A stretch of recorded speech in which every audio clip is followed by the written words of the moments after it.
আমি আর উদ্বোধন অনুষ্ঠানটাকে আর নির্ধারিত না করে আমি মন্ত্রী মহাশয়, রোটারি ডিস্ট্রিক্ট গভর্নর অংশধা, রোটারি মানিকগঞ্জের সদস্য এবং সকল সদস্য যারা আছেন, আমি বলবো আমাদের এই স্টলটা আমাদের একটু মন্ত্রী মহাশয়কে সকল স্টলগুলো একটু ঘুরিয়ে দেখাতে সাহায্য করার জন্য অনেক অনেক ধন্যবাদ আপনাদের সকলের উপস্থিতির জন্য।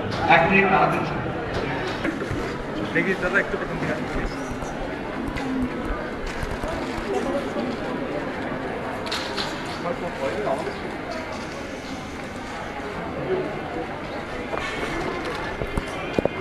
ঠিক আছে, আমাদের একটু বালিগঞ্জ থেকে আপনি শুরু করে তারপরে পর